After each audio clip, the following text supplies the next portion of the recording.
नमस्कार दोस्तों। हमारी आज की कहानी है घमंडी हाथी और चींटी की कहानी। एक बार की बात है, किसी जंगल में एक हाथी रहता था। उसे अपने शरीर और अपनी ताकत का बहुत घमंड था। उसे रास्ते में जो भी जानवर मिलता वो उसे परेशान करता और डराकर भगा देता। एक दिन वह कहीं जा रहा था। रास्ते में उसने एक पेड़ पर एक तोते को बैठा देखा और उससे अपने सामने झुकने के लिए बोला। तोते ने झुकने से मना कर दिया तो गुस्से में आकर हाथी ने वो पेड़ ही उखाड़ दिया जिस पर तोता बैठा था। तोता उड़ गया और हाथी उसे देखकर हंसने लगा। फिर एक दिन हाथी नदी के किनारे पानी पीने के लिए गया। वहाँ पर चींटियों का छोटा सा घर था।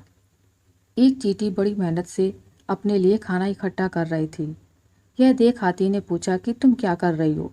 तो चींटी ने कहा कि बरसात का मौसम आने से पहले अपने लिए भोजन जमा कर रही हूँ ताकि बारिश का मौसम बिना किसी परेशानी के निकल जाए। यह सुनकर हाथी के मन में शरारत सूझी और उसने अपनी सूंड में पानी भरकर चींटी के ऊपर डाल दिया। पानी से चींटी का भोजन खराब हो गया और वो पूरी भीग गई। यह देखकर चींटी को बहुत गुस्सा आया और उसने घमंडी हाथी को सबक सिखाने का सोचा।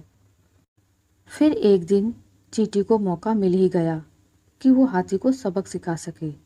हाथी भोजन करके हरी घास पर सो रहा था। चींटी सोते हुए हाथी की सूंड में घुस गई और अंदर उसे काटने लगी। जैसे ही चींटी ने हाथी को काटा, हाथी दर्द के मारे जोर जोर से रोने लगा और मदद के लिए पुकारने लगा। चींटी ने हाथी के रोने की आवाज़ सुनी और सूंड से बाहर निकल आई। हाथी उसे देखकर डर गया और अपने किए की माफ़ी मांगी। जब चींटी को महसूस हुआ कि हाथी को अपनी गलती का एहसास हो गया है तो उसने हाथी को माफ़ कर दिया। हाथी अब बिल्कुल बदल गया और उसने वादा किया कि अब वो किसी को नहीं सताएगा और दूसरों की मदद करेगा। हमें अपनी ताकत पर कभी घमंड नहीं करना चाहिए। अपनी ताकत के जोर पर दूसरों को परेशान करने की जगह उनकी मदद करनी चाहिए। आशा करती हूँ आपको मेरी आज की कहानी अच्छी लगी होगी। अगर आपको मेरी कहानी अच्छी लगी है तो इसे लाइक करें, ज़्यादा से ज़्यादा शेयर करें और अगर आप मेरे चैनल पर नए हैं तो इसे सब्सक्राइब करना ना भूलें।